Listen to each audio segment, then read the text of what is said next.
It's just my dog is lightly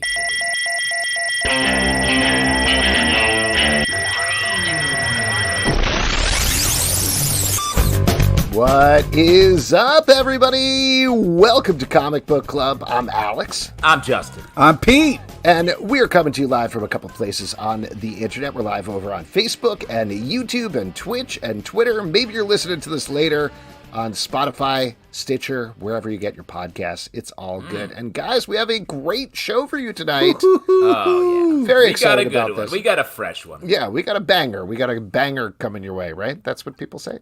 Yep. Yeah, that sounds really natural coming out of your mouth. That sounds really good. Oh, cool. Thanks, guys. This is going to be baller, I think.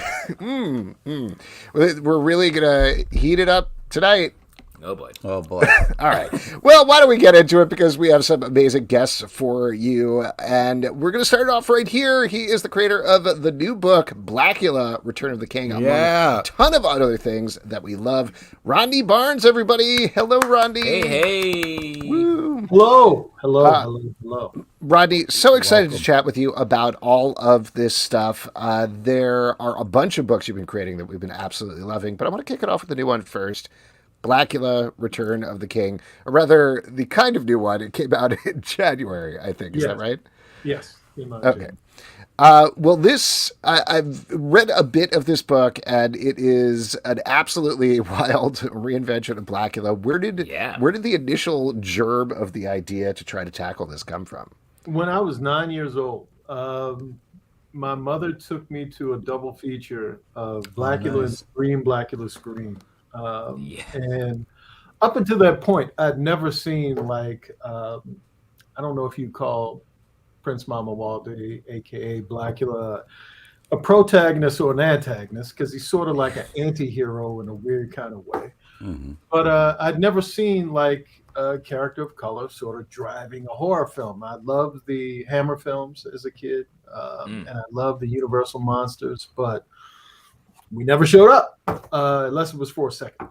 And so I see this movie and I fall in love with it, and the audience's reaction to it. And this was during a period of time where people would talk to the screen and throw popcorn at the screen and were very engaged. Yeah. So all of it. That never happens now. Yeah. No one goes to the movies anymore. So, yeah, but unless it's a Marvel movie. But so I fell in love with it, and then over the years, as I got older, I started to see the more problematic elements of blaxploitation, the lack of a budget that they had. I just started to see the holes.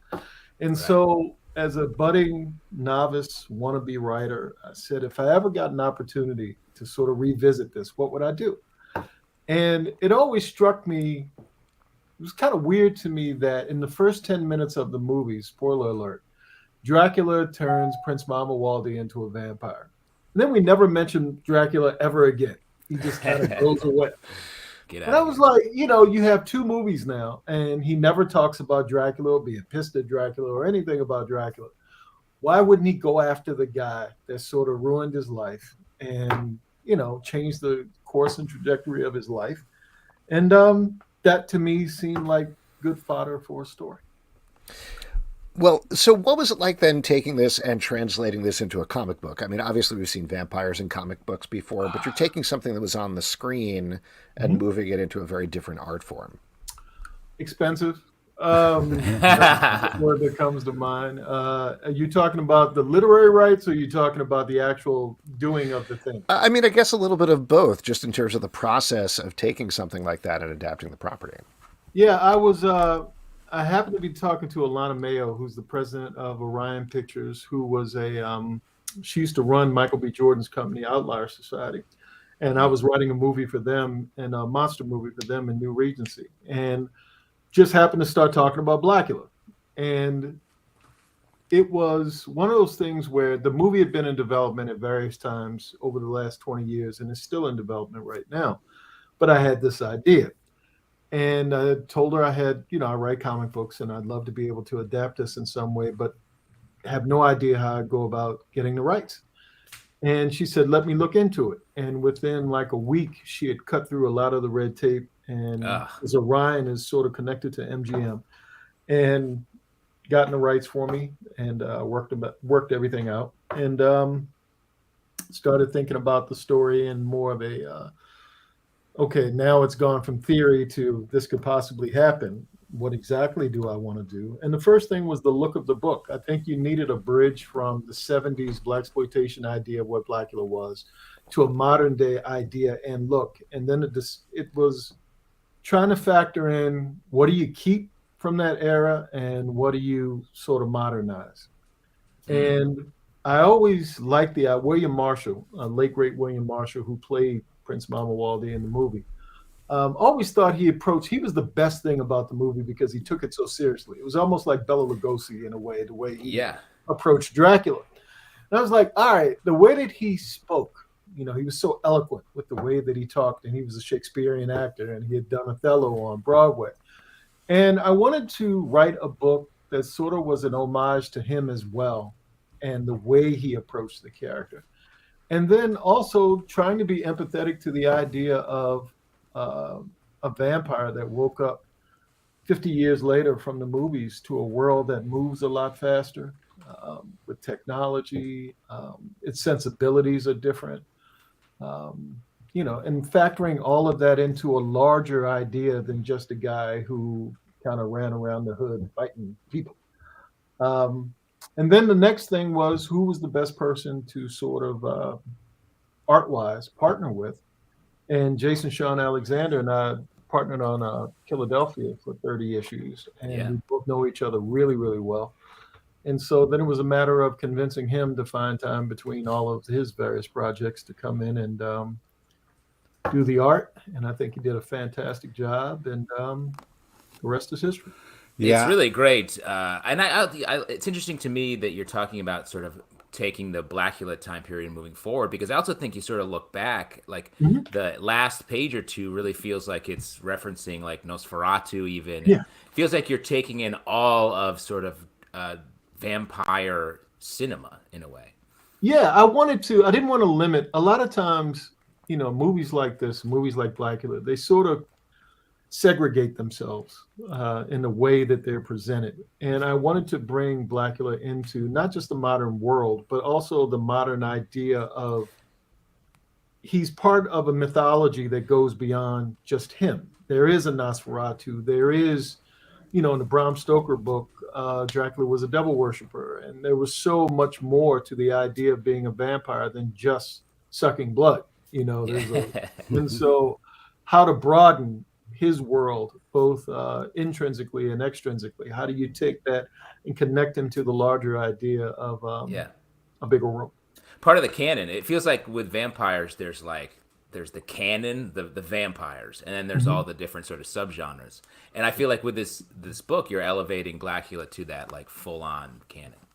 Yeah, that was the goal. I mean, again, the reverence that both Jason and I have for the character and just the mission of trying to take some characters, like I said, who were compartmentalized into a smaller idea and bring them into a much larger mythology.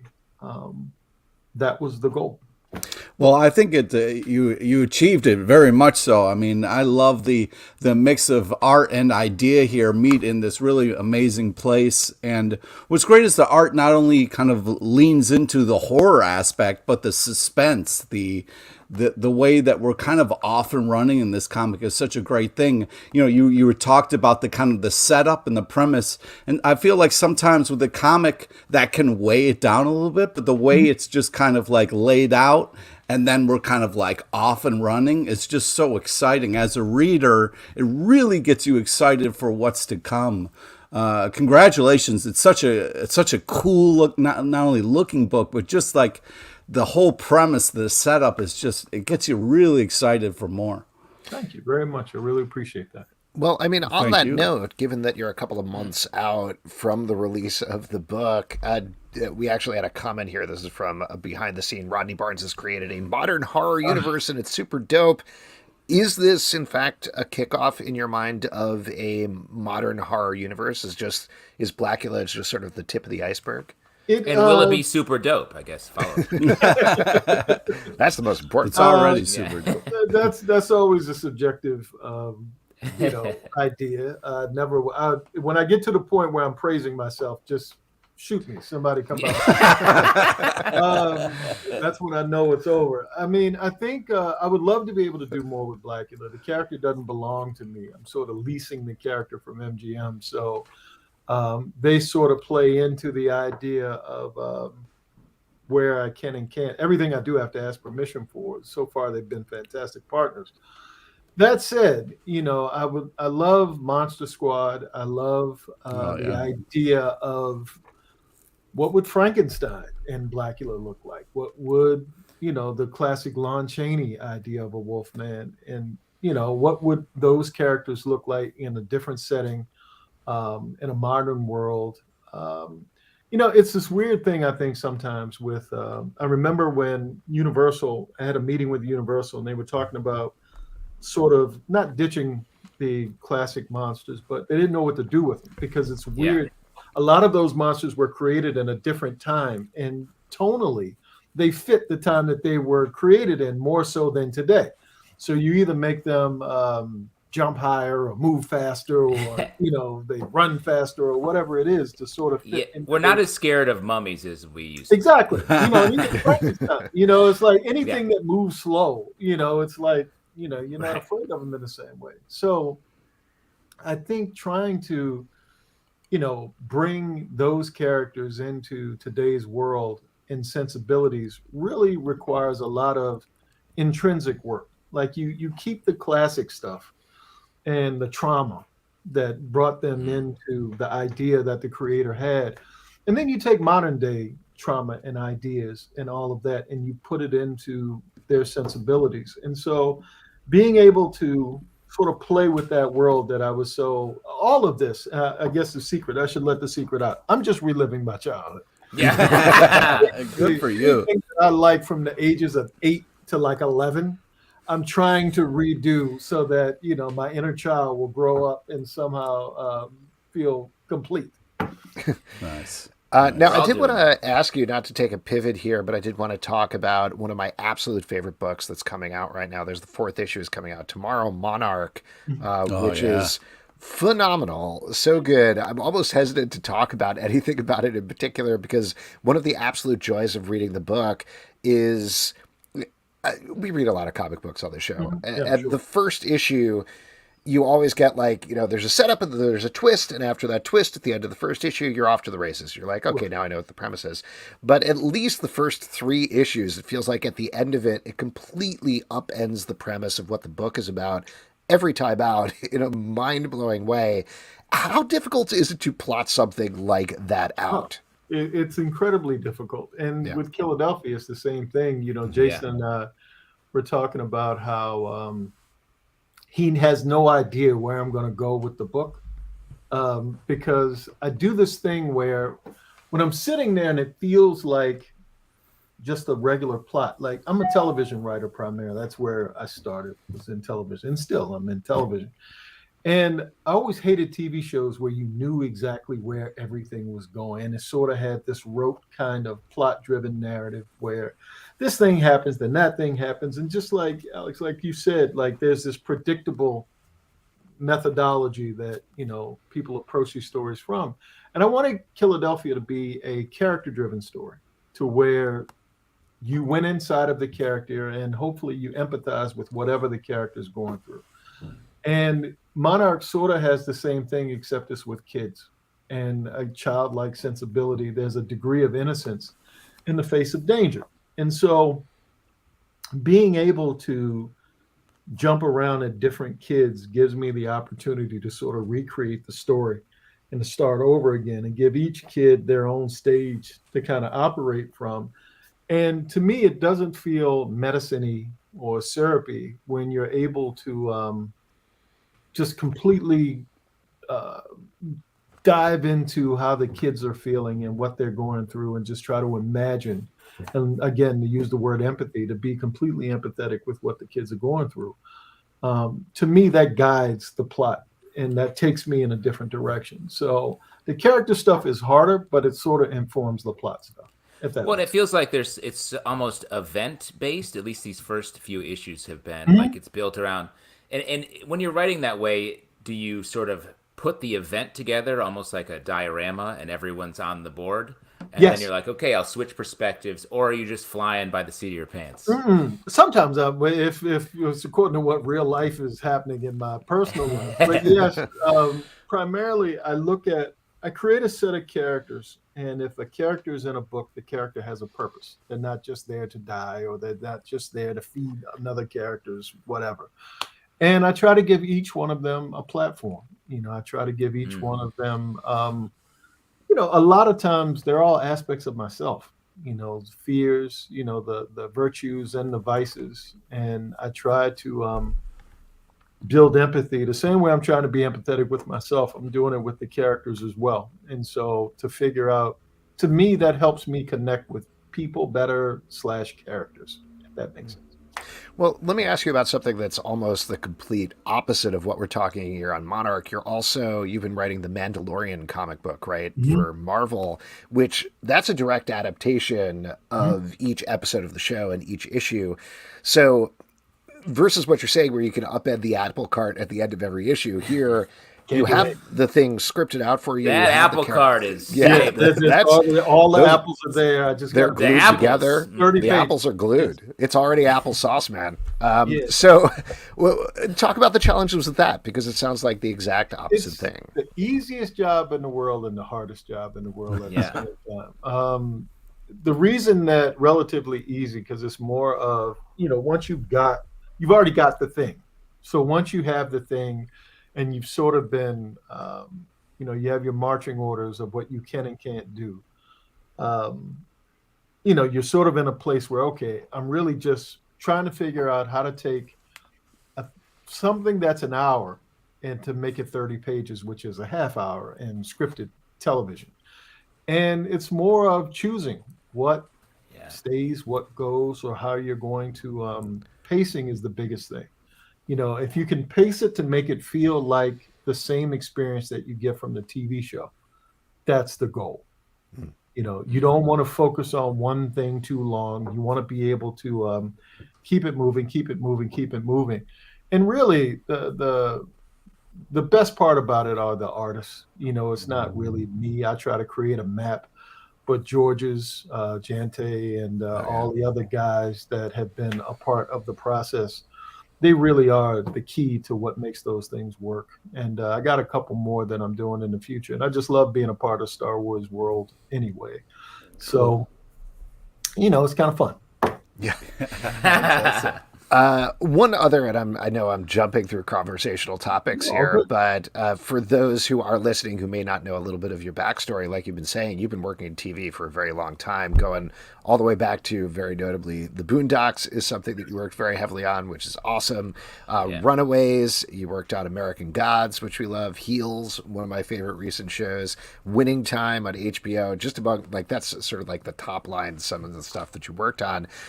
Obviously, there's a big thing going down with writers right now with the WGA strike. What's happening? They're just like, they made some signs and they're kind of like, they're taking a walk. This is a big deal for writers. Oh my God. Writers are usually sitting down. This time they're standing up, and that's the big deal. And that feels different. Oh my God. Yeah. Have you been on the picket lines? What's your experience? I went out there once. I'm going to go out again. I've been kind of, I have a knee thing. So it's like moving around a lot has been an issue.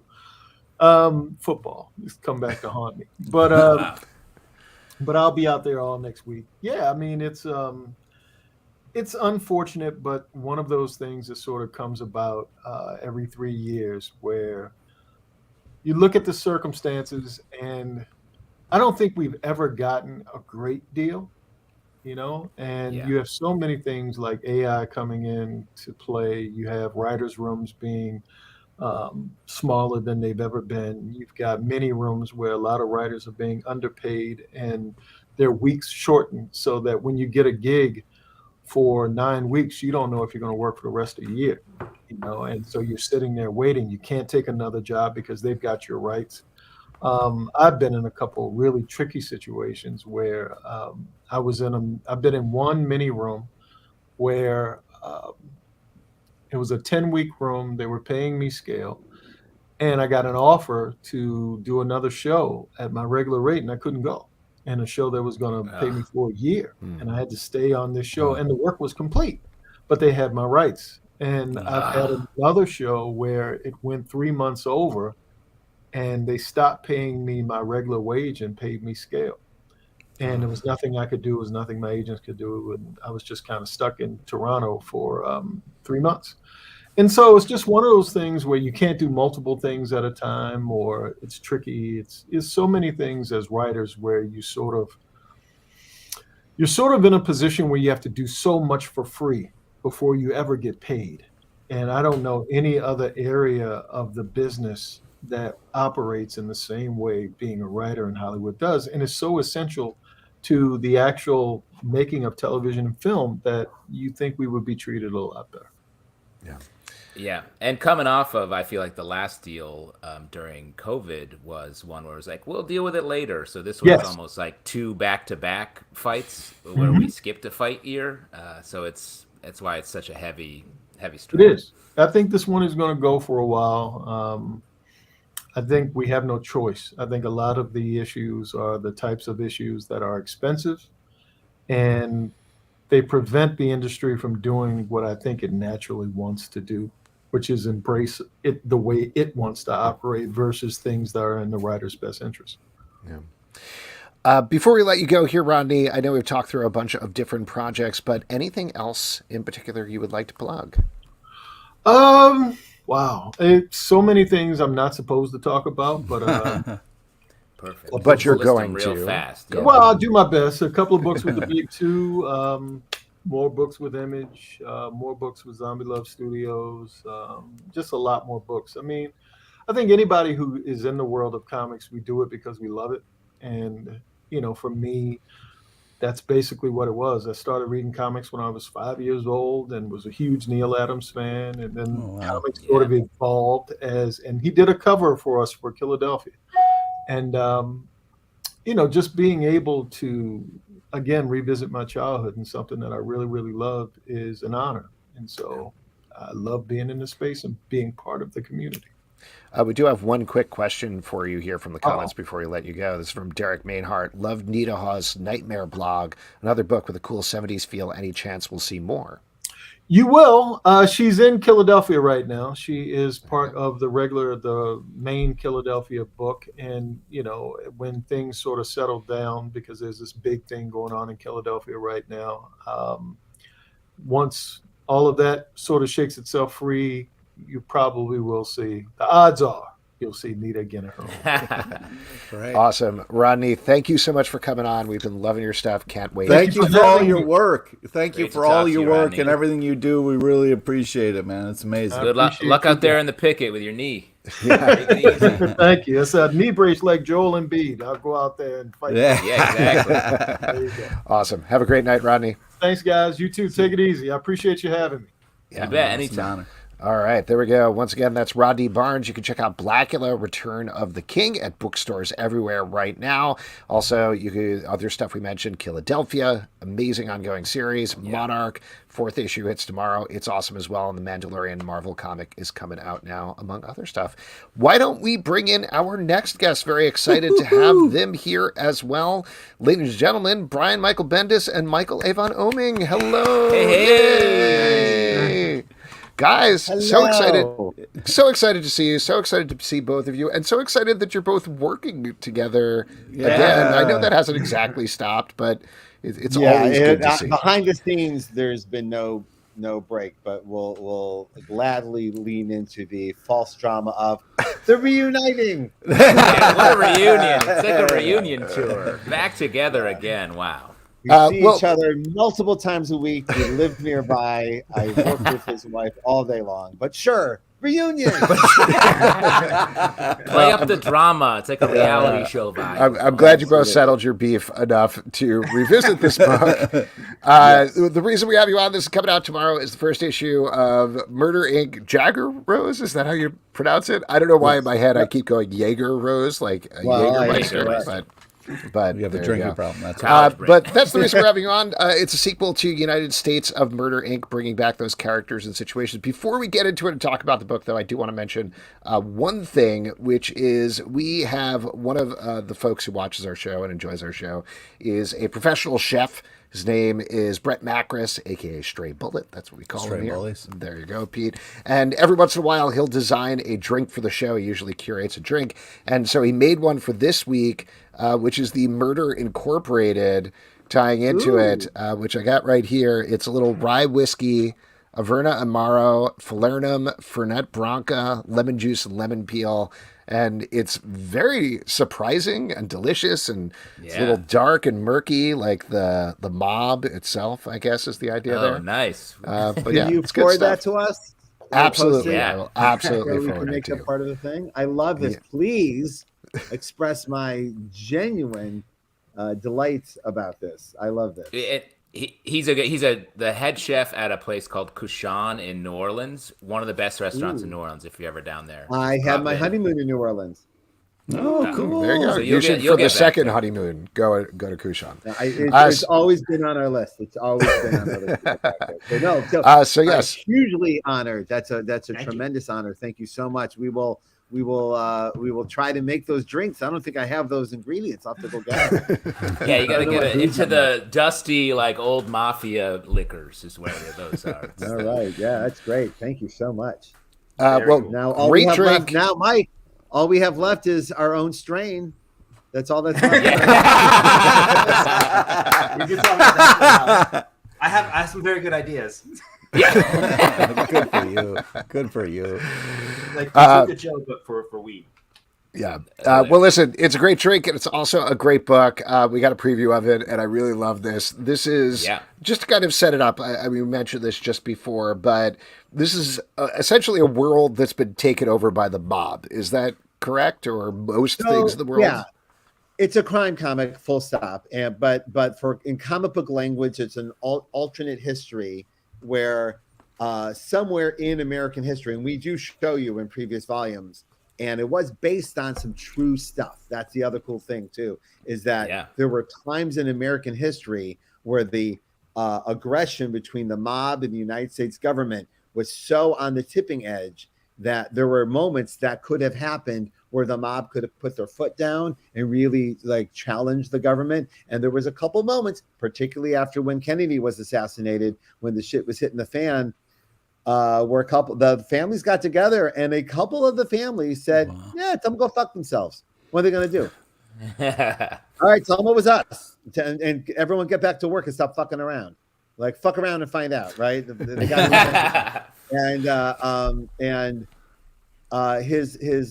his opinion was that the United States couldn't fight everything that was going on, plus Vietnam, plus this. And if we push, we'll win.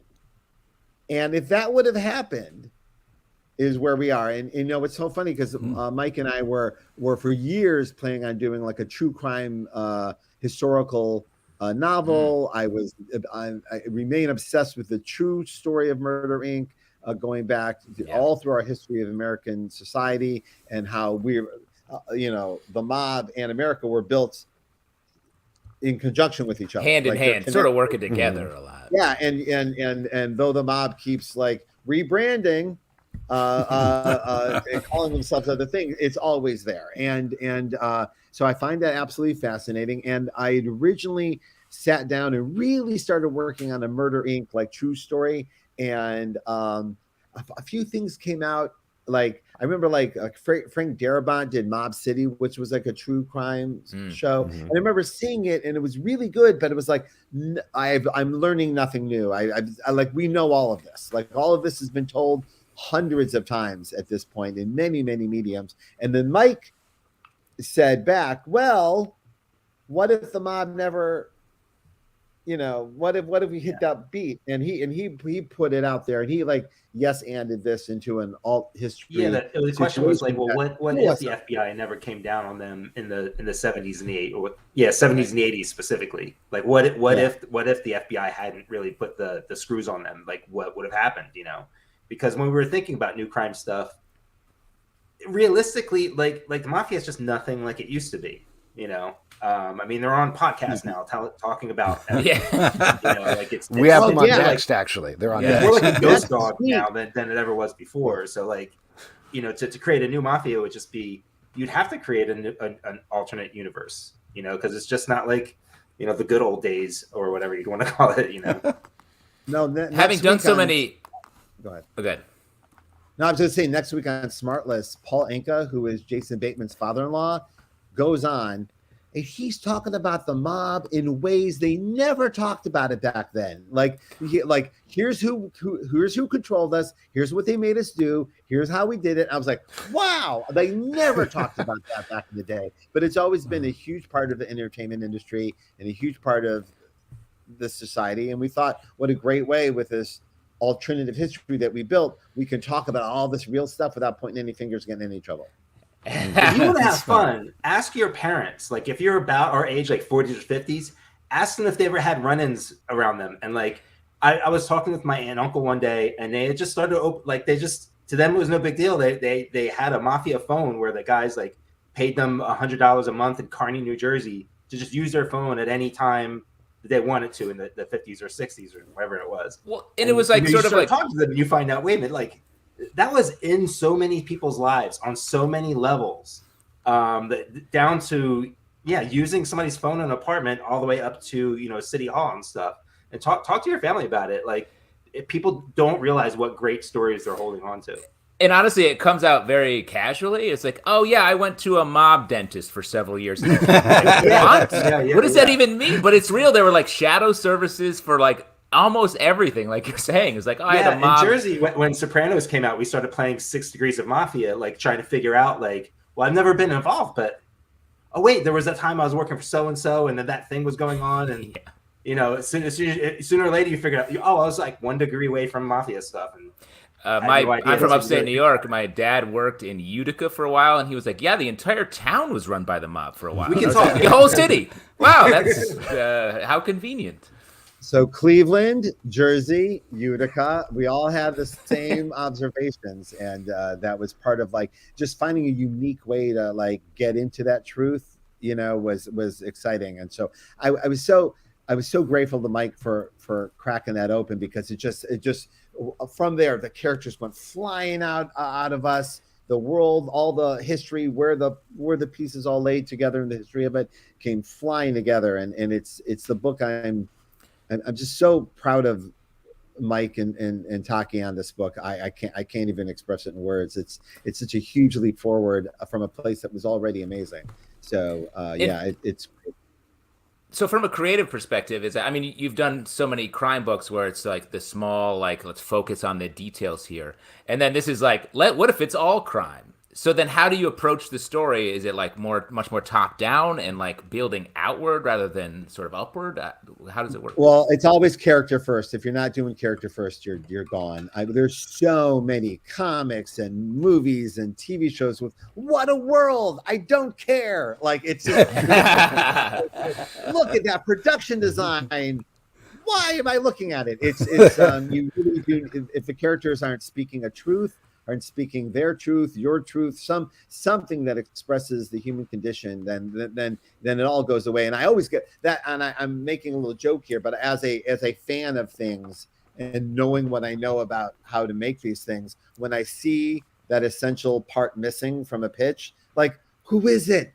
What is their point of view? What's their hot take on this world that they live in?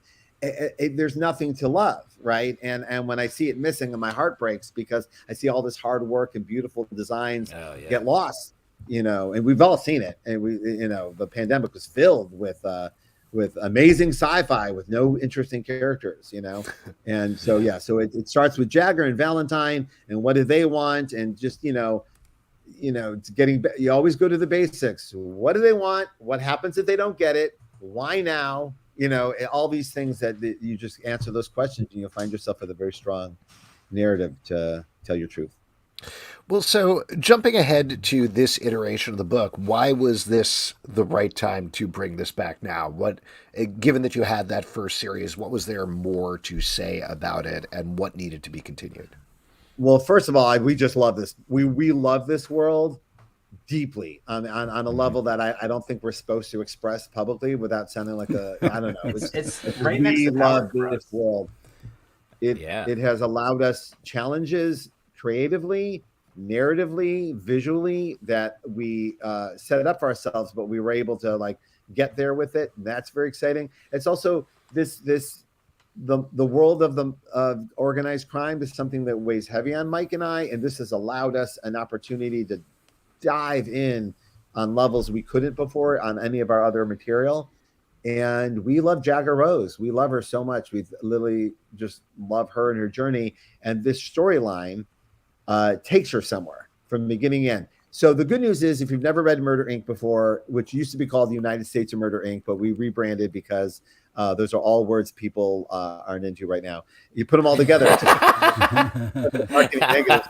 But it's Murder Inc., and all 3 volumes are now available at Dark Horse on beautiful Dark Horse paper. And this volume is the journey of her. It's a journey of she does something enormous, and that takes her somewhere very, very special. At the end of the first issue, no spoilers, we're heading to the Vatican to see what the Vatican is like when half the world is controlled by gangsters that come from the old world of Italian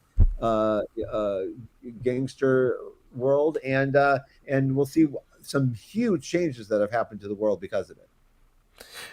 Now, you had mentioned this earlier, but both of you guys are great. You know that. But the colors in this book that Taki Soma does are so phenomenal, over the top. Yeah. How much do you find, both from the writing perspective and the art perspective, obviously you know her very well as well, but how much are you leaning into that in terms of crafting the script, and then, Mike, for you, in terms of doing the layouts?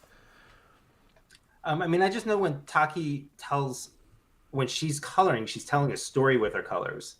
It didn't come from a place of, let's just do this queer, crazy color schemes. She had a purpose behind everything. And she had never colored before either. We gave her some very vague ideas. We were talking about doing flat colors for a little bit, because we're looking at old comics and going, this is great. This holds up. Why isn't anybody doing this?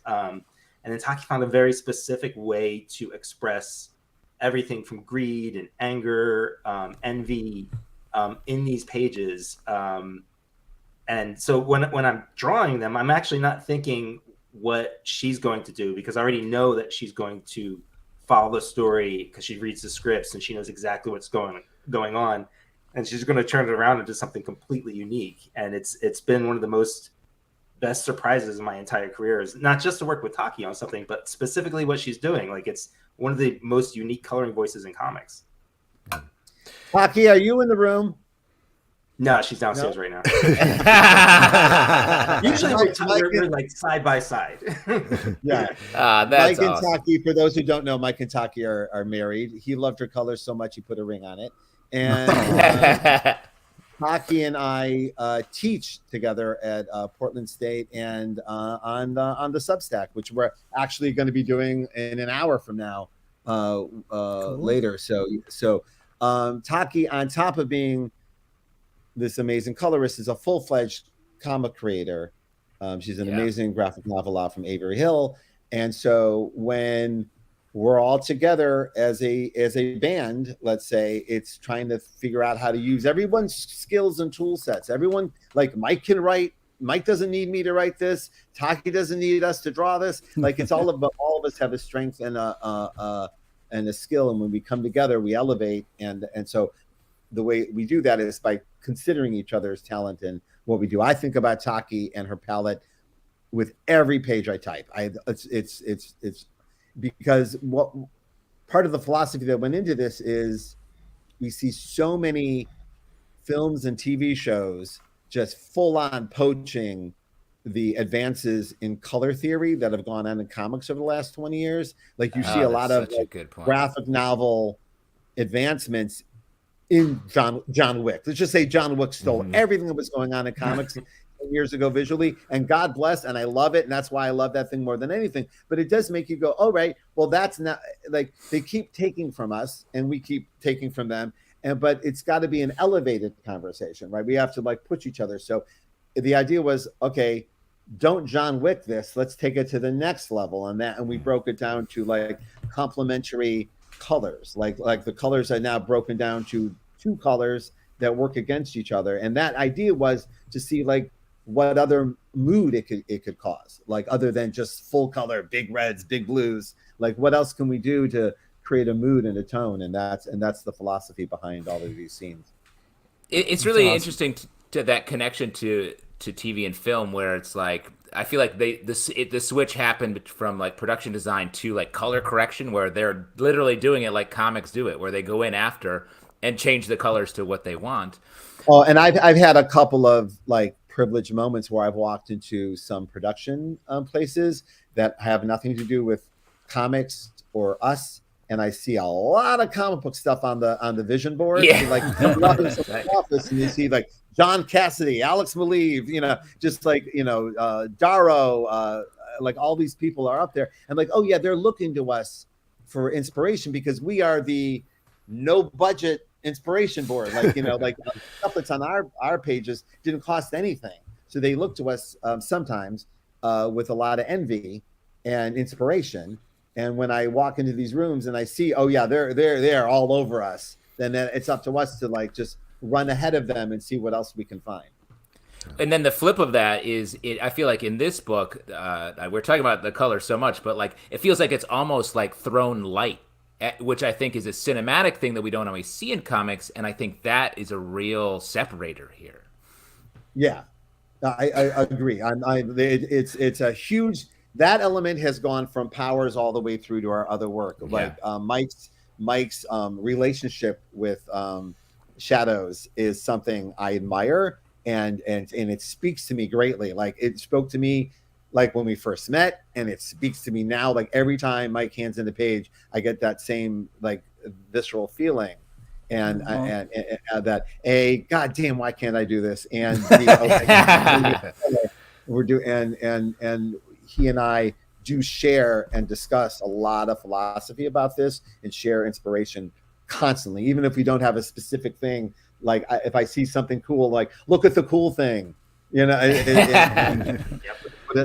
on the vision board. We all the time. So I'm Mike, please talk about this. I didn't mean to over talk about it. Mike's explaining. We share the same brain on this stuff, I mean, Taki and I, every morning we probably spend about an hour just talking about either story or art or color theory. Brian and I, we have like these ongoing texts with some of our friends, other artists and creator friends, and it's just, we're always talking about, well, nonsense mostly, but then there's a lot of art in there, Yeah, sneaky in there. So that's just our language. It's just our language to continuously talk about this stuff. I did blow up the conversation yesterday with the announcement of the Miles Morales Burger King burger. That did throw the conversation. Yes. I apologize for that. That's huge. So, Red Whopper. Yeah. It's coming out. Yeah. How does it feel? Are you going to be there for opening day to have a Red Whopper, Brian? Are you going to go there? Oh no. It was so funny. We're a little light on junk food in this house because we're Portland people. We're just try to keep kids healthy, and it's a special occasion event. I'm not anti fast food, but it's a special occasion. I came down and I showed the kids, and they all fist bumped because they knew we're going to Burger King. Well, we have to eat this. But it was just not to derail the conversation. It was just it's a very strange experience to see that, and then you flash back to your childhood and how much you wanted a Happy Meal and how much they meant to you. Yeah. I just can't believe it at all. Well, that's why you get into the business, is for the potential Happy Meal. I wrote to Sarah, like, and no time in the development in years we worked on Miles Morales did we ever say burger. The word never popped up, so it's the surrealist thing. Anyway, I can tell you that the whole time, Brian, like I remember the early days of Brian just picking my brain a little bit about, you want to create this other Spider-Man and stuff, and like, believe me, none of this was on the radar, and I've seen some crazy moments from this hamburger thing. Of course, the movies. One day we're in his office talking about powers, and Trevor Noah's on, and he starts making Spider-Man references, and then he's talking about Miles Morales and stuff, and we're like, what's going on? Never saw any of this coming, and to watch it from the sidelines has been amazing. I don't say it enough because it's everywhere at this point, so it's kind of hard to say, hey, you did this, you and Sarah and Marquez later and stuff, but it's crazy how you can accidentally affect the world in comics without crazy intending to. Are we going to see a Bendis variant of Spider-Man and Across the Spider-Verse? Or you're going to get a cameo there? No. I'm very excited to share the movie with everyone. I've been helping when I can with Lord and Miller, and it's very exciting. I can't wait to see. When the first one came out, I was I don't think I was properly prepared mentally to fully enjoy it. I was leaving Marvel. I was heading into the thing. I had some trauma going on, and so it all happened, but I wasn't fully there, and so I'm so happy I get a do-over. I do. I feel like this whole month is a do-over for me. Personally. It was such a surprise, like so many people's favorite Spider-Man iteration, and to have that be out of nowhere, and now you're sort of like, you're ready, and this also is such a Spider-Man explosion. Now I'm gonna bring on the animation. And also, the other thing is, it's Mike knows this, is my favorite thing about everything Spider-Verse is how many of our friends have been hired and have gotten gigs off of it, and it's not because of me. I'm not like, say, here, hire my friends. It's like, Sanford Green is working on. Oh, great, I love Sanford. And so it's like all these people that we really like on the first one, like.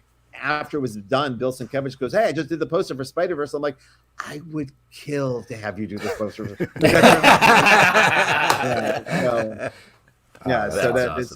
Anyway, not to derail it, it's been a weird Spider-Verse day because we just found out not only are we getting burgers, we're getting tasty cakes. It's all good. Hey, there you go. It's all coming true. Get me a box. It's all coming true. It's all the healthy. When are you going to get celery? Yes. Something healthy in there. Well, what's funny, not to bring it all back, but just before the strike hit, Amazon gave us a thumbs up on developing Murder Inc. as a TV show, and literally just landed who would be our showrunner, and we were very, very excited, and now it's all on pause. So lots of time to think. So, not right. Yes, but also for those of you who went, I'd like to see this TV show. I'm like, go buy the book. Good, if the book's out. Yeah. So I'm excited for the future of Murder Inc. past where we are even today because of that. So if you want to see what's coming next, check out Murder Inc. coming out tomorrow. We do have a question here in the comments. This is from Ramsey Hassan. Says, huge fan of Takio. Is there any chance you'd team up on more Takio or another middle grade or YA comic? Yes to all. Mike's nodding yes to, which is good. But for those who don't know, Takio is a real family affair. Taki and my daughter Olivia years ago became very close friends, and remains now that my daughter's an adult, and they're very close. And I go to these Marvel retreats. I would go for a couple of days. Me and Uncle Matt would go to a Marvel retreat in New York, and we come back, and we're so home all the time. When we leave, it's like, where did you go? Right. So I was out with my daughter, and we were having a little picnic, and she goes, well, where were you on Wednesday? And I'm like, I'll tell you. Me and Matt and a bunch of writers, we get together and we go to Marvel, and we just throw stories at each other, and whoever has the best story, we make that story. Right. So she goes, oh, you just tell stories to each other. And I go, yeah. She goes, well, I got a story. And I go, hit me. She really pitched me The Lion, the Witch, and the Wardrobe. Exactly. And I said, that's The Lion, the Witch, and the Wardrobe. And she said, I'll never forget it. She goes, with superheroes? And I went, I appreciate you trying to make me like that pitch. And I did. That's good. I said, but that I like the instinct to yes and her own pitch into something that might get greenlit. And then she came back to me an hour later with the idea of Takio, which is two adopted sisters who get superpowers at the same time. and all hell breaks loose.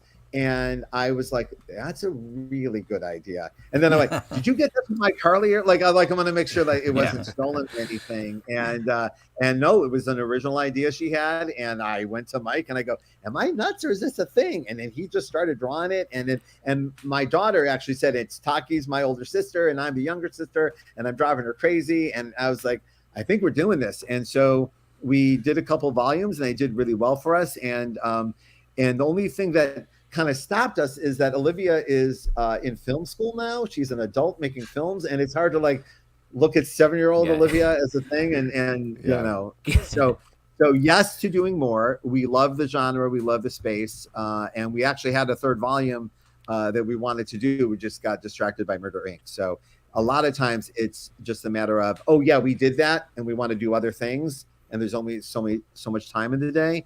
But yes is the answer. I've written a bunch of it. Were you jealous of your daughter's ability to get rejected and come back with a winning pitch an hour later? Because I certainly am. That's a skill I want. I would be crushed for the rest of the day. Exactly. She's like, got it. Here's a winner. She would have gone, God damn it. She would have learned.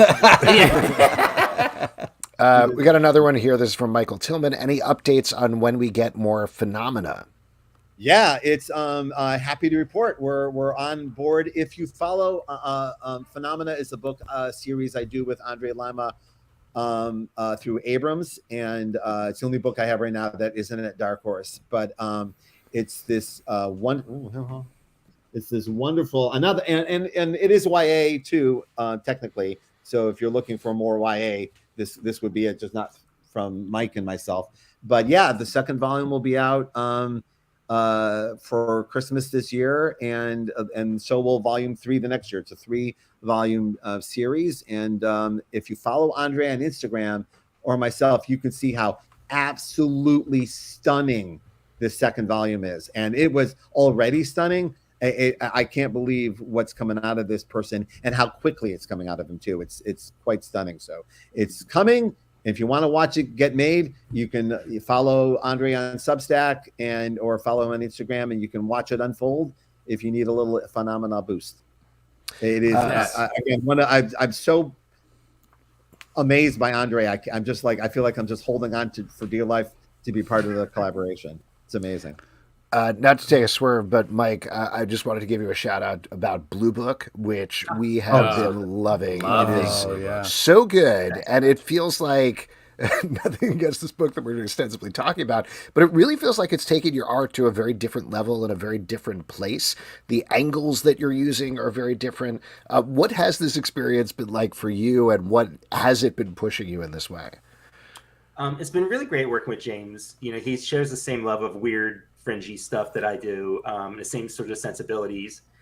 But I think why this book feels different is because it has to be pure storytelling. And what I mean by that is, like, there's nobody being punched, there's nobody jumping through glass, you know, and those kind of action stuff, which I love, it's my bread and butter, does a lot for you, you know. But if you only have camera angles, shadows, body language, the looks in people's eyes to tell the story, you're going to find new and really interesting ways to tell it. And honestly, I'm hoping to do more stuff like this, more sort of almost journalistic comics, you know, very real life, because it does bring out just a different kind of thought process that has to go into it. And I'm having the time of my life on it. I mean, I'm very lucky that all my projects are things I'm absolutely in love with. Most of them are creator owned. When I get to do work for hire stuff, usually I'm pretty lucky, and it's stuff that I'm really having fun on, like Cave Carson. But right now, you know, working with Brian on Murder Inc., we've got some other things that we're working on together, like actively working on.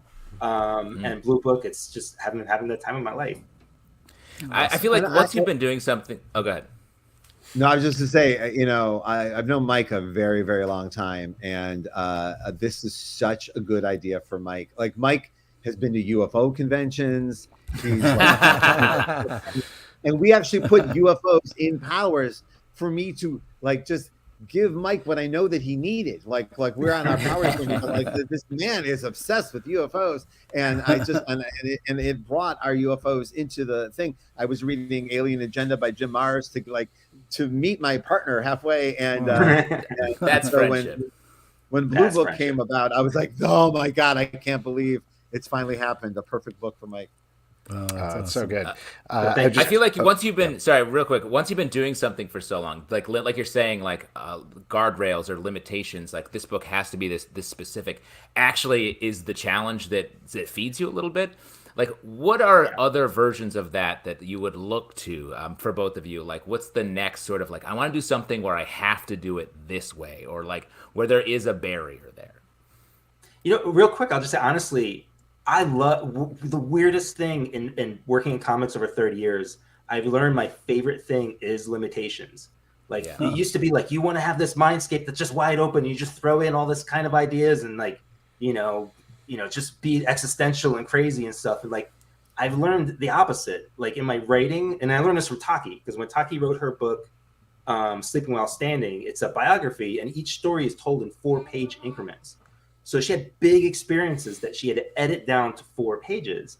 And that affected the way that I wrote, to just cut so much out, to just stay on the laser-like spine of the story. So that helped there. Working on Blue Book, using just 2 tones of blue, basically, weirdly gave me the confidence now to color. And I have a project I'm working on now that I'm doing the colors myself.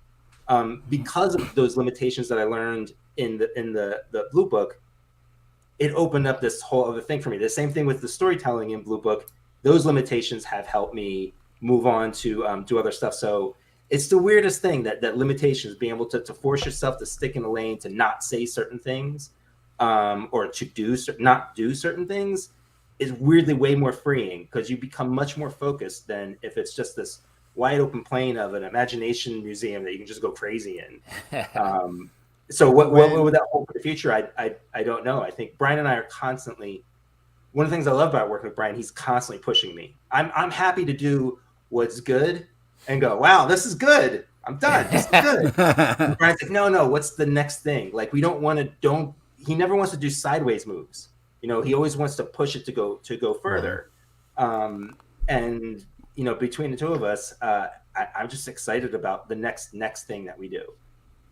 So what Mike is talking about is next year we have a book coming out from Dark Horse that is a sci-fi swing that is scary for both of us. We're and Taki's involved in it as well. So we're already a couple of issues into it, and it is causing us to challenge ourselves everywhere we can. And by the way, there's ways to, what Mike just described, we do in a friendly way. We're not like, no, do better. It's like, I'm actually talking about myself more than I'm ever talking about Mike and Taki, but he always takes it as it's about him. Like, I'm pushing to see where I can find new energy and new truths. But what I learned in that regard to your earlier question, and something I took very seriously, is that there's a really great bit in one of the Blade Runner documentaries where Ridley Scott is looking back on how, boy, I had no money to make Blade Runner, and it's my best movie, right? Wow. And he goes, now, and then after Blade Runner, he was given a couple of movies like White Squall or something like that, where he had all the money in the world, and it didn't really land, right? And he realized that what you call it, these things standing in his way cause creativity. Like, give me a reason to be creative, and I'll do it. Give me a reason just to be lazy and spend money, I'll do that too, right? Yeah. So I took this to heart, big time. Like that's where the creativity comes from giving yourself, like, lanes and stuff. And so for our new book, we have like inspirations we won't go to, because everyone in comics goes to them in sci-fi, like no Mobius, no Kirby, like we're like, just to like, where what else is there, right? And if the instinct was, let's do our tribute to Mobius, then that's what we would do. Like, that would be the thing. But we decided, no, we should venture further. That's be inspired by him, by doing what he did, which is go somewhere else. And that's our mindset with a lot of things, including Murder Inc., which again, looking at The Godfather and Goodfellas and all the things that inspired some of the visuals, it's don't repeat them.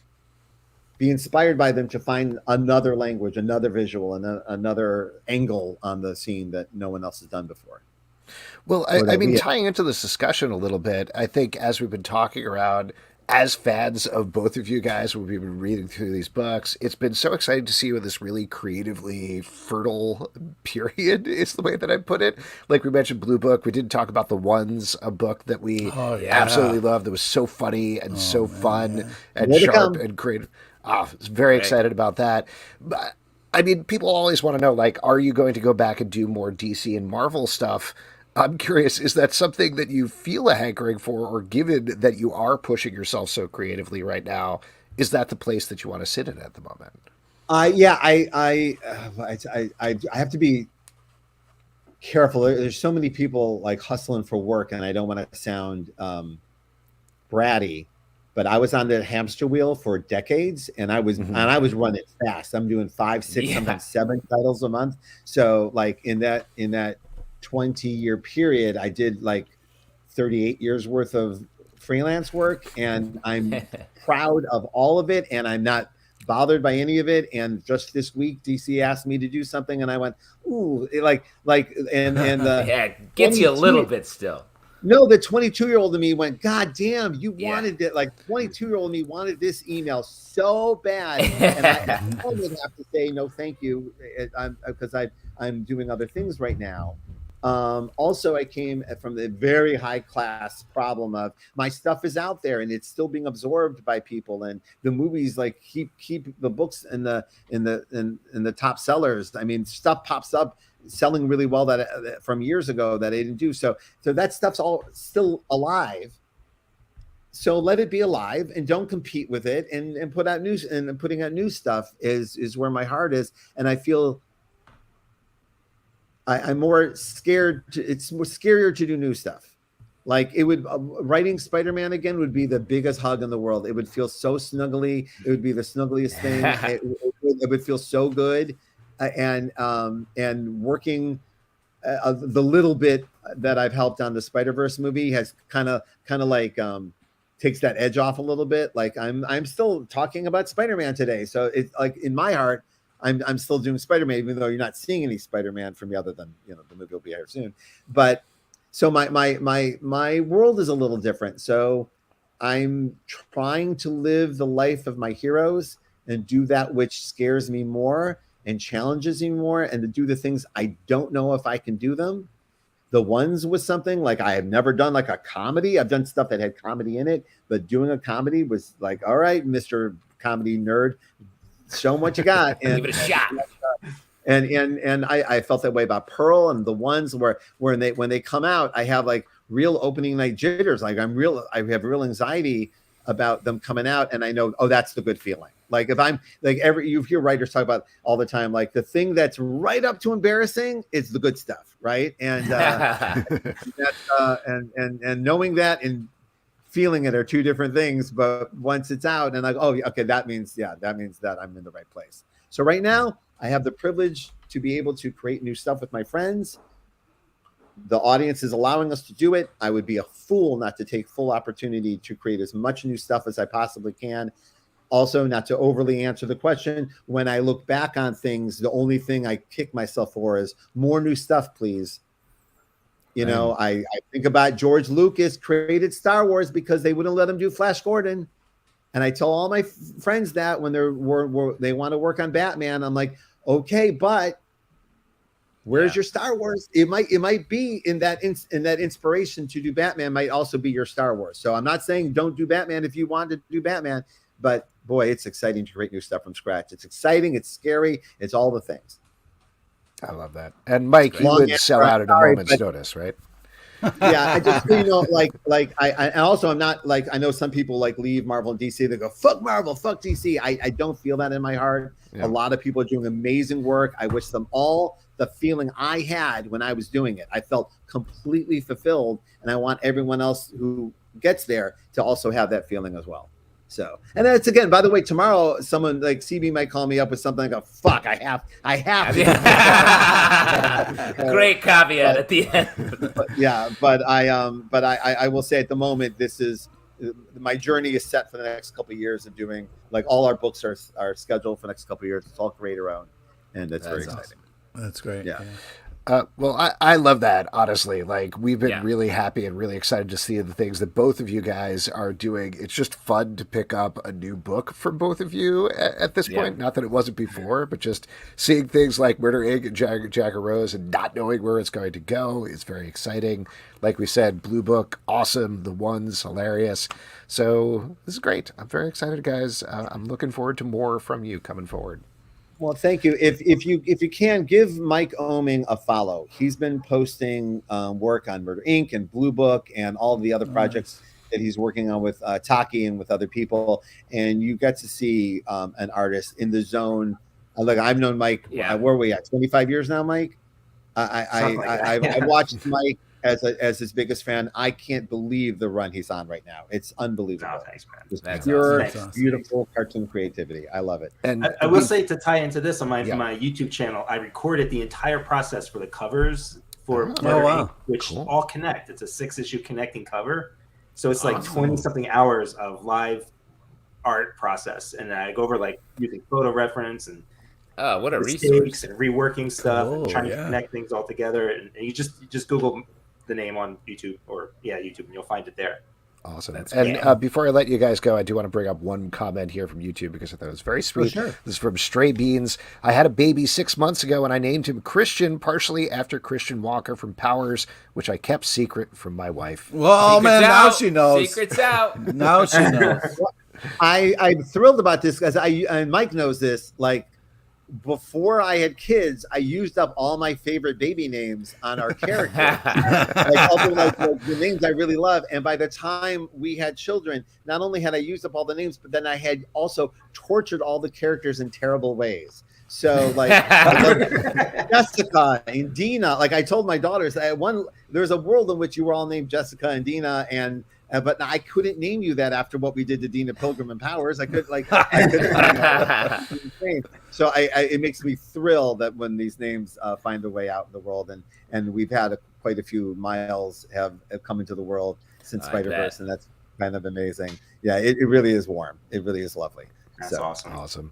Yeah. Guys, thank you so much for coming on. Congratulations and everything. Brian, enjoy your Whoppers. Whenever you get them. Appreciate it very much. Thanks. Always you got pleasure, it. And guys. you can find us all as social media devolves into madness. You can follow me on Substack. Mike is on Instagram and a Patreon. And our Substack is filled with, I have a new comic, Fortune Glory the Musical, coming out every week. A new textbook called Creation that's coming out every week. And our masterclass, which is starting in less than an hour on Substack Zoom. So get there. Awesome. That's the place to see us. All right. Thank you guys again. Have a great night. So much, guys. Thank you both. Thank you so much. Thank you. All right, there we go. Man. Brian Michael Bendis and Michael Avon Oeming. Don't forget to check out Murder Inc. Jagger Rose, coming out tomorrow from Dark Horse Comics. Yeah. It's awesome. We'll be talking about it on the stack. We'll be talking about it on the stack. We'll see if we give it a favorable We'll be review, stacking or about it sell on the them top. down the river. We'll be stacking about it. We're going to be stacking. Yes. And that was great. What a great time talking to them. Guys, man. we are going to move on with our next section, which is my favorite section because you all make it up. It is your audience questions. All right. Yeah. And for audience questions, all you got to do is drop a question basically wherever you're watching the podcast, except Twitter, because Twitter doesn't work properly anymore. But what are you guys drinking tonight? What you drinking? I had a cocktail, which was mezcal, triple sec, grapefruit juice. It's my drink of this. It's my spring drink, and I'm loving it. Ooh, interesting. That sounds nice. And now I'm drinking red wine. Excellent. I'm still working on the Murder Incorporated, by the way. Ooh, that sounds lovely. Yes. So they have these things in Baltimore called crushes. I don't know if it's just Baltimore or widely more spread, but they have them here. And basically, it's a fruit juice and vodka and Vodka. The way you say vodka. vodka. Yeah, And is so- that called a Pete trap? Is that the name of the drink? So these are they put them in cans. They call them smashes, and they've got a little fruit punch in vodka. It's like in 10%. Return of the Jedi when the meat was hanging and it was just a Chewie trap. That's what would be hanging for the Pete trap. Oh yeah, I'd fall for it every time. All right, we got a question here from Derek Mainhart. Other than superheroes, what is your favorite genre of comics? Great question. I like that. Great question. I mean, I gotta say it's like crime with a twist. Crime comics with a little bit of an angle. I think is like With a that little bit of a book, lemon? Like, I mean, the stuff we've been talking about with all the Bendis books that do that, and got to throw out like That Texas Blood has like it's crime but focused in a particular area, and then each new arc sort of heightens and takes in a different direction. I've been loving that lately. Pete, what about you? What's your favorite non-superhero genre? I think Murder Falcon. I think it's the answer to that. It's a very focused genre, very Yeah, singular genre. It's What's your favorite Murder Falcon comic book, Pete? Murder Falcon. I'm going to say okay. Murder What was Falcon. your The second genre? favorite? Yeah, your Well, second. coming in second second is Murder Falcon, which was close. It was hard for me to rank those. Yeah, hard to do that. Do you actually have a favorite genre, or are you done? Violence? Is that a genre? Shoykler suggests rom-com. Oh, well, that's, non-comic. You actually don't really like rom-com comics. I think Justin likes. Well, rom-com over the comics. years, Yeah. I have, become a little bit more like Justin, whereas I enjoy a good relation. You know what I mean? Where in the What's beginning, happened? I was like, Justin, who cares about these made-up relationships? Now I'm in too deep. So, thank you for giving us a little bit more light there. And for you're welcome. me, I would say porn. Let's move on to the next question. Not surprising. Wow, Not surprising. Bendis talking about truth, being truthful, really opened you up, Alex, and I love it. No. I think No. I actually think I've been very into horror comics lately. To be perfectly honest, like that too. I always like horror, but there's something about it that there's been some really good horror comics. When we started out doing the show, there was like Lock and Key, and that was the thing that we called on. And now I think there are legit scary comics all over the place, and it's awesome. Well, I think there's like comics like Ice Cream Man, but then beyond that, there's been sort of a renaissance of just straight up horror books that are like one-offs or even limited series in the last year. It's been crazy how horror's caught on. Yeah. This is from Prime NRG. Question for Pete, the art expert of the show. What are some of your favorite art-forward comics? Step by Bloody Step is one of my faves. Oh, first off, Prime Energy, good call on that.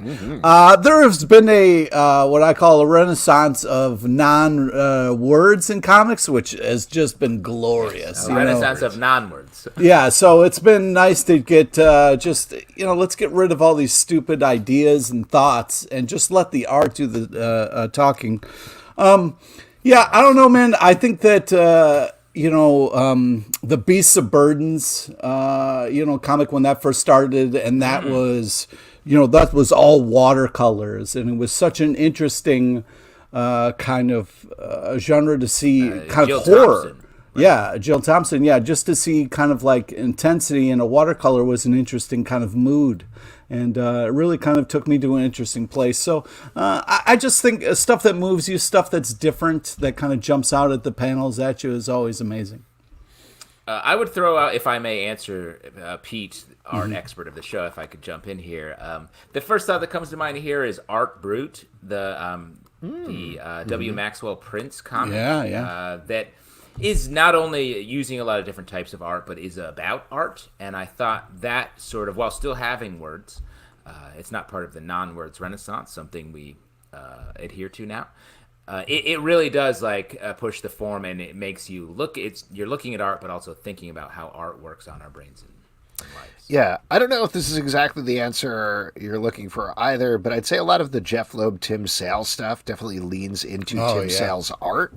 Like, Jeff Loeb tends to get very wordy and plotty often, but the Tim Sale books he does are the ones that just lead into pure emotion and the character and pushing that forward, and kind of like his words take a little bit of a step back there. So I always like that stuff.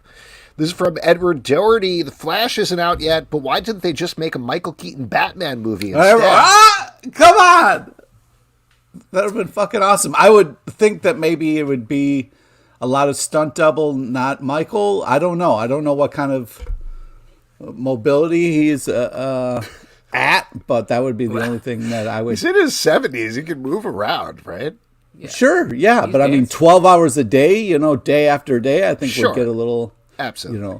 I wish I could ask him if he wanted to get nuts and find out if he would get nuts. Oh man! That would But answer Doherty, your great Great question question to because ask, yeah. that's the reason I'm going to see this fucking movie is because Michael Keaton is Batman. So it's like, Wow. Well, I mean, they got the oldest, crotchetiest viewers to come in for the movie via this. I mean, I feel like the original idea was to get towards a Michael Keaton Batman movie again, like a Dark Knight Returns type thing, because they had him in Batgirl, they had him in The Flash, have him coming in The Flash, and I think the idea was to have him be the new Batman going forward in the DC universe, so they were going to put him in various movies. I assume they wanted to make a Batman sequel with him.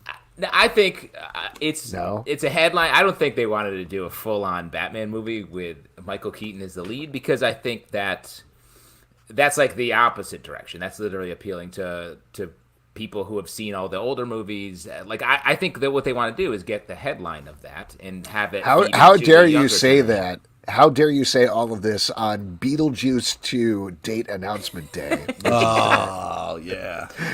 Man, that guy's gonna be busy going. Yeah, I want to throw this out to you. This is something that Pete's going to get very mad at me, but I was thinking about earlier. And when I was thinking about it earlier, I was like, Pete's going to get mad at me if I say this on the show. Who do you think... I love when I think that during the day. Yeah. Who do you think is a bigger, like, I'm at the end of my life, let me just get out a bunch of sequels and shit or whatever person, Michael Keaton or Harrison Ford at this point? Oh, what kind of thought is that? What the fuck kind of? I mean, that's what they're bullshit. both doing, though. Harrison Ford has basically given up at this point. Go fuck yourself, dude. That fucking Apple Plus movie was fucking TV fantastic. It is. It's a fucking. It is great. Kills it. The reason, and he also did a Tyler Sheridan show, but all of that adds up to him being like, well, I got to get a bunch of projects now. Got to hurry up. But I don't think neither of them are like trying to make money. I think they're just people who are like, yeah, I'll do that. Also, Michael Keaton just had a huge win with Dope Sick. Like, he's still out there making moves. Totally. Birdman. Harrison Ford. We can go on for hours. That was pushing a decade ago, I think. But I do think that Harrison Ford is like an actor's actor. He's never been one to deal with any of the bullshit. He's like, I don't know. I just want to do this. This is fucking fun. So he's still feeling that way, I think. Indy 5 coming. He's still moving. Great. Good answer. All right. This is from Schweikler. Audience question. You guys don't need to title an audience question. I'll just pull it in as an audience question. I also don't need to read it. Also, we should take a moment and say happy birthday, Alex. Kev. Happy birthday, Kevin. Come on. Birthday. Happy Alex, birthday, Kevin. You puppet loving mother. Happy birthday. Wow. I hope you got many puppets today, Kevin. Yeah. What were you going to say, Justin? No, he did. I was going to say, you don't need to take something off your plate. If you great. don't. Audience question. What are some of your favorite recent throwbacks to the 1960s or 1970s? I guess the 90s. I assume in comics or just in general? I don't know. Interesting. I guess maybe every person who grew up then and that's all they talk about.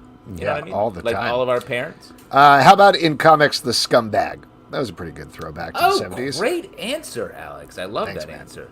I think Blacula is a great example of this. Recency bias. Like Yeah. What am I, Justin over here? Come on. Yeah, but you're not it's exciting that we're getting more of it. You know what I mean? And also, I love this new perspective and new idea behind it. So, I'm very excited about it.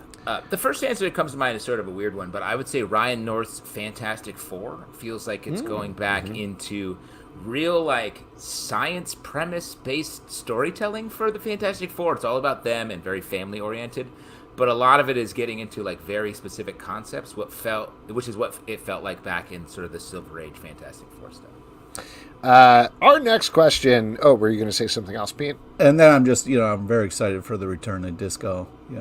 I can't wait. Yep, it's coming back, man. Coming back again. Coming back. This one, this is poking the bear. I don't know if I should even bring it in, but I'm gonna do it. Ramsey Hassan says, heard Jordan D. White give Pete a shout out on iFanboy. Josh from iFanboy said he went to college with Pete. Any chance of a CBC versus iFanboy crossover? Well, first off, listen to that. I'm going to interview. just take out my headphones. Okay, great. Yeah. First off, I listened to that interview and was a little disappointed in the way Josh dismissed me, like we didn't have history together. So that hurt a little bit. But we have done crossovers. We've had them on our show. We've been on their show. We've seen them at conventions. And yeah, I went to college with all those guys. But they're your greatest enemies. Maybe one of them. We have a little history. We almost got in a fight. Woo! Which one? This is juicy. Yeah.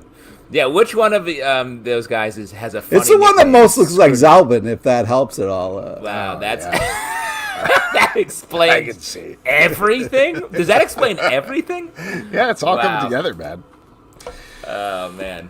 Oh, cool. Yeah, you were most mad at Jordan, right? Was that the thing, Pete? Well, from that interview? Yeah. No, what was just hard was, first off, I was really drunk when I was listening to it. But secondly, I was mad because I couldn't ask any questions. You know what I mean? Like, it was hard to just be a passenger on that ride because That's like most podcasts, except for ours. Yeah, exactly. I get to be on Serial a bunch, though. That's the one exception. That is crazy. Oh, well, that's, yeah. I don't know what that means, but And congratulations. Pete, you should know, if you shout loud enough when you're watching Ted Lasso, it does affect the show. Oh, well, good. That's good news. That's good Those scenes where Jason Sudeikis is like, huh? What'd you say? What did you say? What'd you say? What did you say, Pete? Hey, Pete, this is the 30th time you watched this episode. Why don't you turn it off? Do something else. Pete, please, for the love of God, turn this Pete, off. Believe in It's time to something go to bed, else. Pete. Come on. What were you saying, Pete? Well, What were you saying, Alex? I You were wanted to drunk. switch We gears. established that. Oh, yes. I wanted to switch gears, and it was funny because when we were talking about mafia stories, growing up in Rochester. Oh, the iFanboy Mafia. Let's get into it. They ran a whole mob.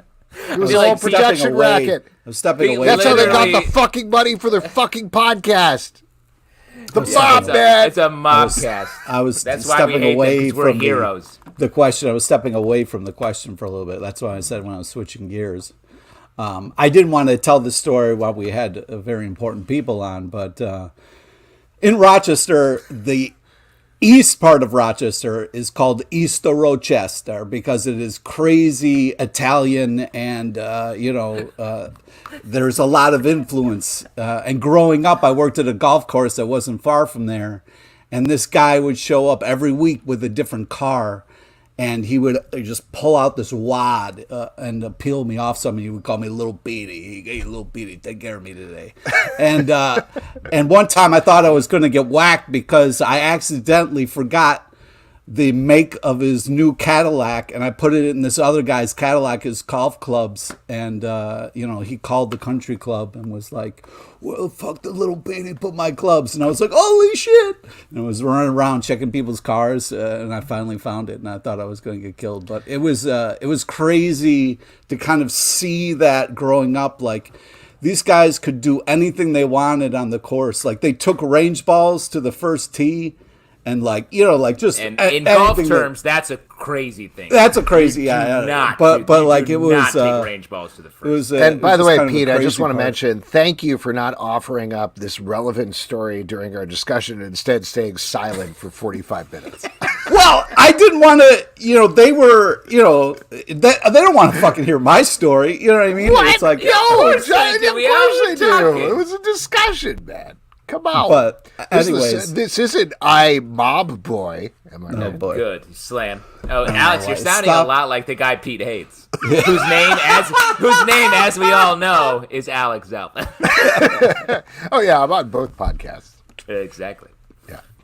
That's great. They're never gonna listen Real to quick, Derek Mainhar, I would love to read Little Petey Adventures. All I could think of was that episode of the Pete television show of him running around being like, the mob guy's gonna kill me. this. Yeah. I will say, just to wrap up this question, we like the iFanboy guys. We'd be happy to have them on anytime. What a peacemaker. There you go. I don't know if Jordan's ever going to get asked back after that podcast, but I guess we'll see. Wow. Wait, what does that love mean? Jordan. We No, won't have from Jordan? you. I love you. Jordan. You were mad. I love you. Were upset at him. Yeah, I was upset because I couldn't have a conversation with him. He was bringing up these ideas, and I was just like, That is what a the weird fuck do reason. you mean, Jordan? And Here's what we need to do. We need to have Jordan back on to continue the discussion from the iPhone. yeah, I'm going to just be like, okay, Jordan, you brought this up in this podcast, and I want to address this. Yeah. And I'll talk to the iFanboy guys to add one of those boxes at the end of their podcast where it's like, this adventure is continued over in comic. Yeah. If you like this podcast, you would like to hear more. Yeah. Yeah, If and you we'll can do it on our faintly podcast. hear- We'll do, see iFanboy 138 for more. That's a classic to be continued Yeah. right there. All right, David Quinley says, I'm going Sorry. to parse through this. Spider-Man is Guardians? The saving grace for the superhero movies? Have not seen yet. Let me say, I've been calling myself Spider-Man with a lot of folks here, so this is a question for me. I think the question is Guardians the saving grace for superhero movies? We've been discussing this a lot. There's a lot of talk about superhero movie fatigue, and is the superhero movie genre over? Is Guardians the saving grace for superhero movies? What do you guys think? Well, it's the second highest earning movie of the year behind Super Mario Brothers. Good sign. It feels like a good movie, but I do think to say it's going to save superhero movies is an overstatement, because what it is just a really great Guardians movie, which is like a good superhero Marvel movie franchise. So like, it's not like this big audience expanding movie. If anything, it's just like a great successful payoff to the people who've already been watching these and have stuck with it throughout all of the movies.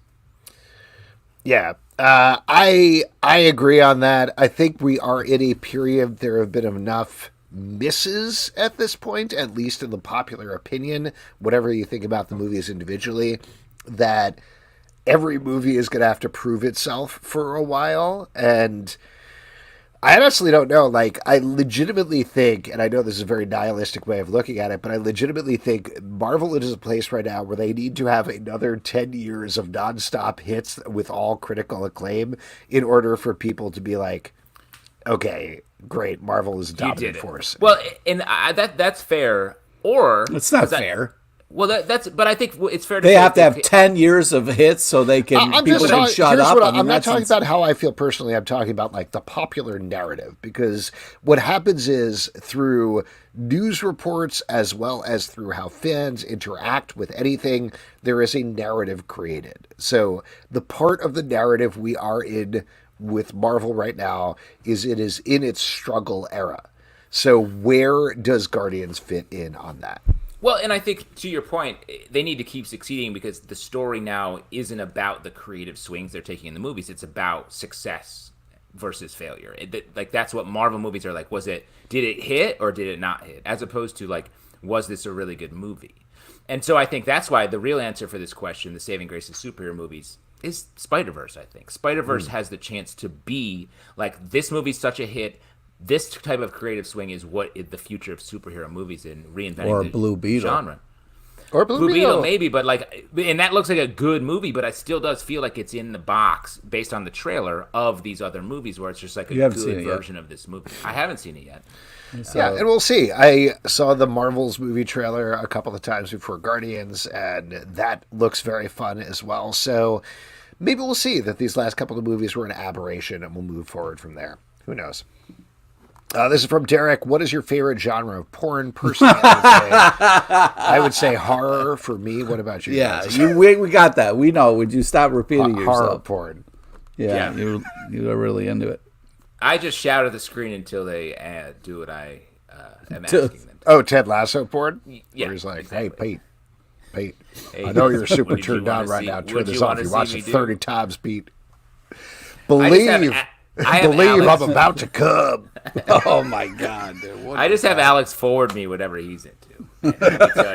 Let me tell you, reader, it's some interesting stuff. Yeah. Here's one that I think is maybe going to be the biggest fight we're going to have on the podcast tonight. This is from Nelson Kelso. Big fan of Sweet Tooth and the podcast. Just curious, which candies almost made the list but didn't? This show's already running long. Oh, my God. Come on, dude. Maybe what the fuck? Let's get into a discussion about this. These assholes were like, I'm sick of candy. I don't fucking like the idea of candy anymore. Let's fucking First off, don't spoil the end of our Candyman podcast. No, it's all right. Secondarily, we had a fight about warheads that I couldn't have contemplated having with any people in my entire life.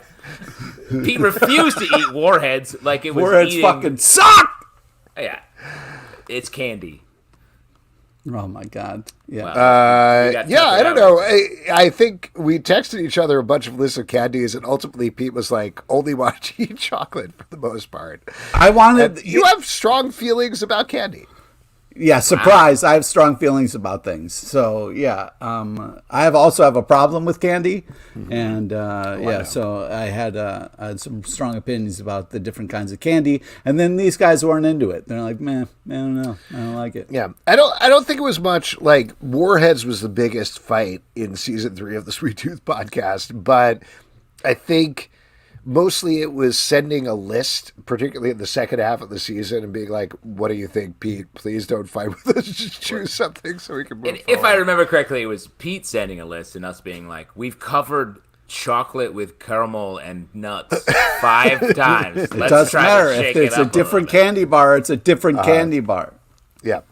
The maple syrup, that's the spoiler for the last episode, is we chug straight maple syrup from the jug, if you want to call it that. That was a little bit of a fight, whether that's candy or not. And ultimately, you ended up loving it, Pete. So I did, but it's not a candy. Yeah. No. Tell your tongue that. Tell your tongue that, Pete. I wanted Rolos. This is from Comics with Kids, the Comics Corner box. Do you think there could be a cowboy comic book revival since shows like Yellowstone are so popular? Great question. Good. Yeah, I think that's a great call, and I would love that. I would love just some... I mean, you could do it in superhero genre with someone like Jonah Hex, a character that I'm surprised we haven't seen more of in light of Yellowstone. Someone at DC wants to hit that up. I think we're ready for it. Or things like East of West, where we get sort of like interesting takes on the Western genre, using the Western genre in different ways.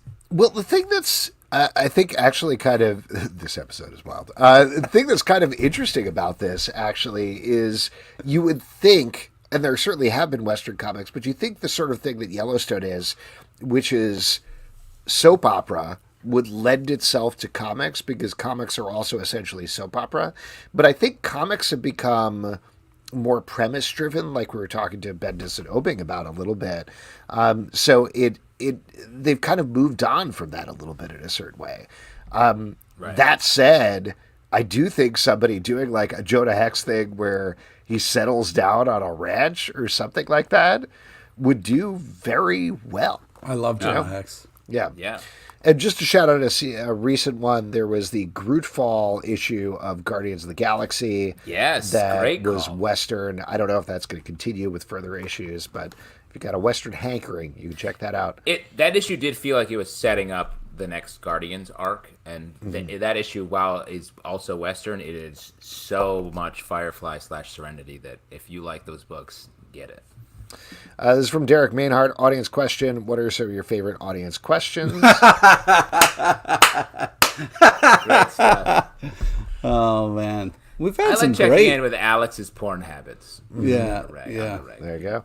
This is from Prime Energy. Is there a Image or Boom comic you would want next to be adapted for a movie or streaming? Oh, man, yeah, like any of the Image books. Image and Boom have been killing it. They've just been cranking out such really creative, amazing stuff, and the art is just absolutely spectacular. So yeah, one of the things that I've been really loving from Boom that I would love to see as a TV show someday is they have these comics about a character called Buffy the Vampire Slayer. Oh my God. They've been doing a really good job, and it would be really cool as a TV show. You have been loving the Buffy reboot stuff, Buffy reboot. But I actually want to say, and I know they are adapting this for TV. Something is Killing the Children is the main thing for Boom that I'm like. Yeah, very excited for. Let me get that. Is it Nails? The what is that Texas Blood shouts, Rain. The Joe Hill comic, the comic based on the Joe Hill story. Yeah, that's a good one. And let's see. Comics with My Kids says, is it a bad idea to ask about LinkedIn when asking an audience question? Oh, fire! Deep cut. Hit it, Alex. You gotta tell the story.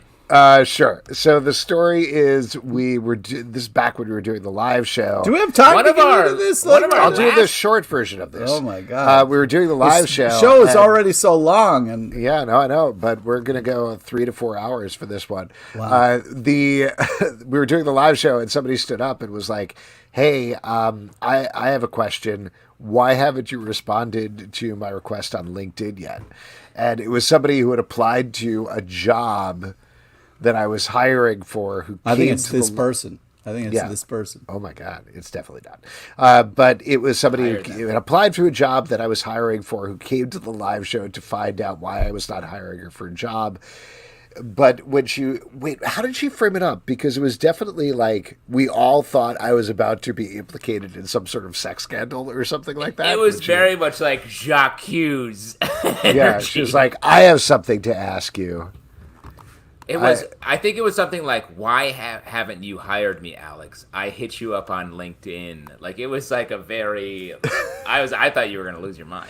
Yeah. Oh my God, that was the craziest thing ever. And I ended up talking to her after, and I was like, "This is why I don't respond on LinkedIn." And just so everybody knows, I don't use LinkedIn. Like I pop it there all the time. I'm on there like constantly all day long. But anyway, that is it for your audience question. Yeah, thank you. No problem. We're going to move on to the next section, which is trivia, and for that, we're going to turn it over to Pete LePage. All right. Well, this is the part we give back to you, the lovely audience. Normally, it's a time where we will give someone a gift card to Midtown Comics or Long John Silver's for some reasons, but I thought this could be a fun time where we could donate the money and I could just do a little making fun of Justin for a little bit. You know what I mean? Just some Justin shots. By the way, real quick, Derek asked, why haven't you responded to my request on Tinder? That's because you haven't sent me any horror porn yet. Derek. That's a good quote. That's a good point. So I thought I could play the part of me doing the trivia, and then I could also be Justin answering the trivia questions. I thought that would be a fun. It is far too late in the night for me to understand what you're talking about, but take it away. All right, great. All right, so here we go. Today's trivia is on topical comic news and a small nod to the legend Harry Belafonte. R.I.P. Please listen to all three options. Before making your selection. Here we go. Question number 1. On June 20th, Tom King will come out with this number 1 DC comic. Is it A, Penguin, B, Used to Be My Venom, or C, A Topher Grace? All right, we're going to go to Justin for this one. Yo, what's up? I'm JT Sis. I don't know if you can tell by my cool background. I got a Christmas tree and a rake back here. What's up? Man, I'm so busy from being out on the road. I'm a line producer most of the day. I see what you did there with the Spider-Man rep because I'm a nerd too. It's A, though, obviously. Wait, I'm sorry. Is the concept here that you're both doing the trivia? I'm sorry, what? I'm sorry, I wasn't here for a second. That was JT Sis. Talking. If this you is somehow crazier me, than when Kevin uses a puppet to do. Yeah. Okay. Here we go. Yeah. The other guy misspoke when he said this episode was wild. All right. Here we go. Question number 2.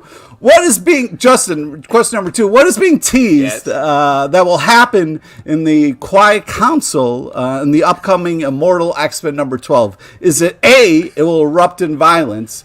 B, it will finally start to deal with the infrastructure issues on this island? Or is it C, Adam Driver? All right. Oh, man. First off, I love what they're doing. And obviously it's A, because I'm an island boy. Oh, my God. Number 3, IDW is coming out with a horror comic on June 14th. Written by whom? Is it A, Steve Niles, B. Laura Stop Shaving, or C. Laura Harrier?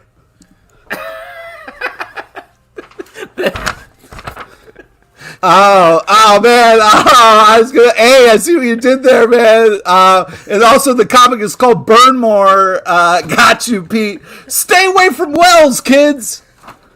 Thank you. All right. Wait, is it done? It's done. It's done. I mean, it's not done. It's never done. It's never done. That piece of paper was real right there that you held up. I love it. That's great. Did I Justin stole win? my niece's art supplies to make that background. Shouts to Ramsey Hassan. This is Pete's Joker moment. Oh my gosh. I'm not quite sure what just happened, but assuming that I do understand, first of all, what was the secret movie or TV show you were referencing, Pete? Oh, thank you for asking. I was talking about the 2018 hit Black Klansman. Oh, nice. And what would you like to donate to, Pete? Oh, I don't know. I think you whatever. mean to ask Justin. Yeah, I would say we support the Writers Guild. Throw some money over there. Let's buy some pizzas for the. Yeah, we could buy 2 pizzas. Yeah, 2 pizzas. Or some Long John Silvers. They would love that. Oh, they probably Fish would, yeah. on the line. Fish on the line. Hey, anybody want these fish sticks these guys bought? They're loose. They're loose fish sticks. Fish sticks. You like that, right, writers? And here's the thing. They love it. They don't care. They got no morals. They're hungry. The writers, they don't got any money. They're going to eat fish sticks off the floor if they want to. You know what I'm talking about? I work for a studio. Yeah, As I can we tell. all know, new comic books come out all the time. What are you guys looking forward to that's coming out this week? I'm looking forward to the Sandman Universe Nightmare Country, The Glass House #2. Wow. Look at you, Pete. You've changed. Justin, what about you? What are you looking forward to? Great question. I mean, shouts to Murder Inc. from our illustrious, Murder Inc. for sure. guests on the show. But I also want to shout out a comic. I've been liking. There's 2 Iron Man books that are coming out tomorrow. The Invincible Iron Man #6 by Jerry Dugan and the Dukes, and I'm Iron Man #3. I feel like Iron Man was overexposed naturally because of the MCU, but these 2 books are really putting a nice little package together for Iron Man in the Marvel Universe. So please check those out. Yeah, I've definitely been enjoying Iron Man in particular, which is telling some fascinating done-in-one stories. I'll give a shout-out to Miracle Man #5, a book that I'm just fascinated to check out in terms of the development of it, like we've been talking about. Also, this is already out, so I'll give a shout-out to this, but Green Lantern #1, which is basically like Top Gun Maverick, but set in the DC universe. Oh, man, that's what I had in mind. I'm sorry. Well, you might hear very similar things on the Stack podcast, which will have all of these reviews and many more books Wednesday at 9 a.m. in the Stack feed and also in the Comic Book Club feed. And folks, that is it for this week's show. A couple of people we want to thank. We want to thank Rodney Barnes for coming on. Yes. Blacula, Return Legend. of the King. Such a legend. Also, other legends, Brian Michael Bendis and Michael Avon Oeming for talking about Dark Horse Comics, Murder Inc., Jagger Rose, or Jaeger Rose, if you prefer. Definitely check it out. That's coming out tomorrow. Nasty. Next week on the show, Asa Wheatley is going to be here to talk about Saga of the Shield Maiden, and Jason Copland, maybe, is going to be here to talk about Zoop's Full Tilt. Also, a bunch of podcasts you can check out. Candyman, as we mentioned earlier. Our Sweet Tooth podcast just finished season 2. We did an interview with showrunner Jim Mickle. He chose the winner of our Syrup Cup. It was very fun to chat with him Very again. fun.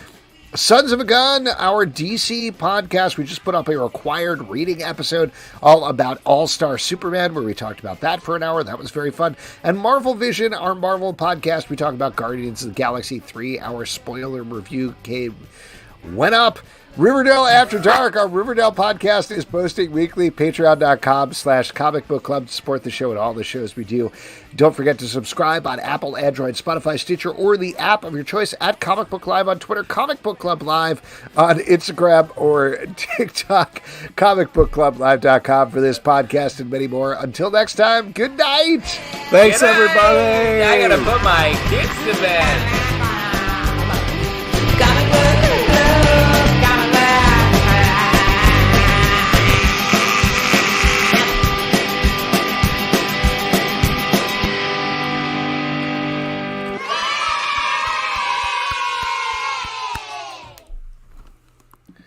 Thanks, everybody. Now I have to go kill my double and I fanboy.